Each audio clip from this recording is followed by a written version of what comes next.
If I could only have 3 lenses for my Canon R50, these are the 3 I would pick, and here's why. Now, like always, I'm not going to waste your time, but if this video does help you out, please consider dropping a like and subscribing to my channel. So first up, we got the Canon RFS 10 to 18mm f4.5 to 6.3. And so on the Canon R50, this is going to give you an ultra-wide field of view between 10 and 18mm, which on a full-frame camera is equivalent to about 16 to 27mm. And so an ultra-wide lens like this is going to be mandatory for any type of content creation, for vlogging, for real estate photography, as well as things like street photography and really anything that you would use the 0.5x or the 1x lens on your phone. This 10 to 18mm lens is pretty much going to be perfect for that. So first up, this lens is tiny. It barely weighs anything. It's right around 5 or 6 ounces. So you really don't even notice this lens on your camera. So if I put up my R50 here, you can see it's pretty much the exact same size as the kit lens. And now I do have a couple videos about this lens as well as these other 2 lenses that I'll link all down in the description if you want to learn more about any of these 3 lenses. But the 10 to 18 is a very simple lens. Like I said, it's absolutely tiny. It barely weighs anything. And it gives you that 10 to 18mm focal length that's going to be perfect for anything that you need an ultra wide lens for.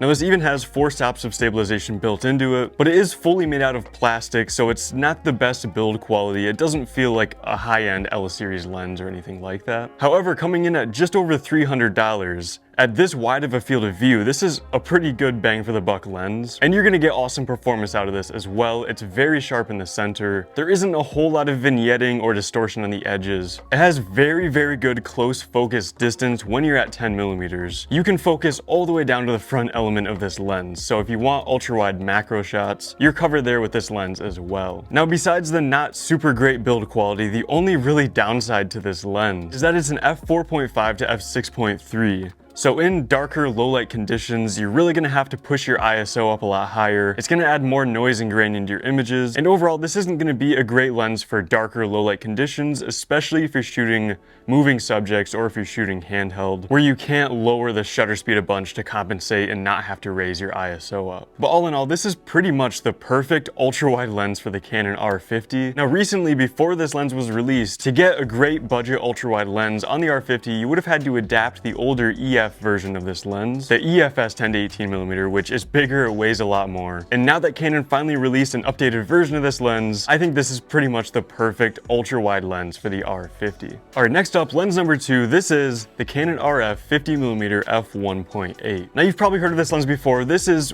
in my opinion, pretty much the perfect first lens for your R50 because of its extremely low price, but the awesome performance that you can still get out of this lens. So a 50mm lens is going to be a lot more zoomed in than the 10 to 18mm lens, and this is going to be a lot more useful for portraits and product photography and photos of people and things that you really want to separate from the background and just get a lot more of a professional, more portrait looking photo. Now being an f1.8 aperture, like I already said, this will give you great background separation, but it'll also double as being a great lens in low light, darker scenarios where you won't have to bump up your ISO substantially and increase the noise and grain in your images to get bright, normal looking photos in darker areas. So like I already said, this is Canon's cheapest lens. It's a great performer. It's not the sharpest lens in the world. It's nowhere near as sharp as the Canon 50mm f1.2, but for like less than 1/10 of the cost of that lens. This lens also weighs barely anything, you barely feel on your R50, and you can get some awesome looking photos with this lens. The 50mm is one of my most used focal lengths on really any type of camera just because of how small and light they always are, how great performers they are, great background separation you can get, as well as the cost. This comes in at under $200. And so this is Canon's cheapest lens that they make for the RF mount. And so because of all that, that's why this is the second lens I would pick for my Canon R50 if I could only have 3 lenses. And honestly, unless you need specifically an ultra wide or a super zoom lens, if you're just looking for your first lens to purchase for your R50,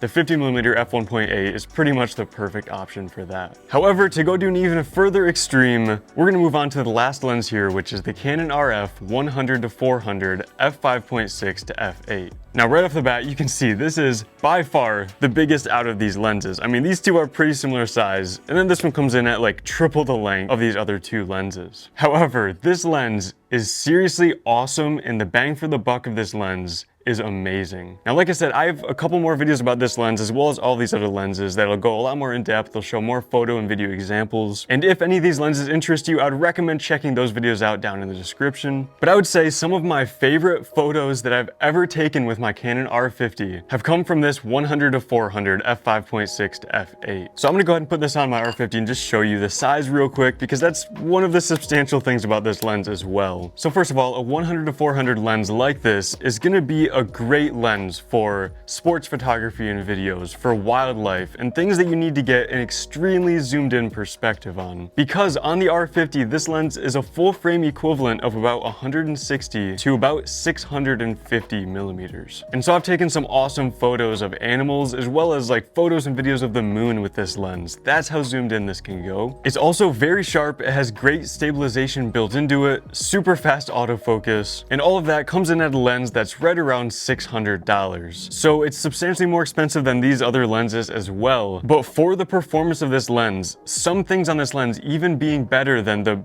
substantially more expensive RF 100-500 lens that comes in around $3,000. In some regards, this 100-400 lens for $600 outperforms that almost $3,000 lens. And now, like I mentioned, pretty much the only downside to this lens is going to be the size and weight, especially pairing with the Canon R50. This is a pretty long and front heavy lens, but it gets even crazier. This is at 100 millimeters right now. If I zoom in all the way to 400 millimeters, this lens gets even longer and even more front heavy on the R50. And this is definitely something you're gonna have to keep in mind before you purchase this lens, you know, depending on what your camera bag looks like, how you plan on traveling with your camera gear, if this will fit in whatever you need it to, as well as if it'll be too big to hold throughout the day or wherever you plan on taking this lens. But you should keep in mind, if you want an extreme telephoto lens like this, you're really not gonna find a lighter, smaller lens that will perform equally to this lens.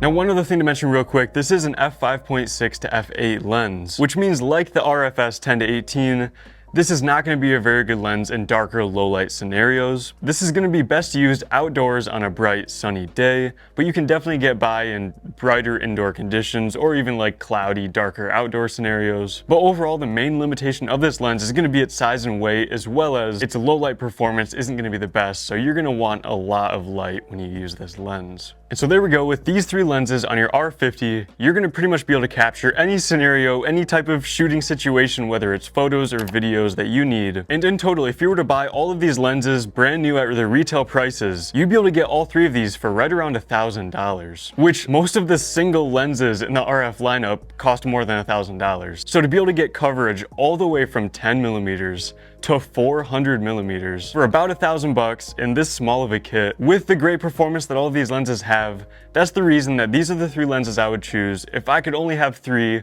on my Canon R50.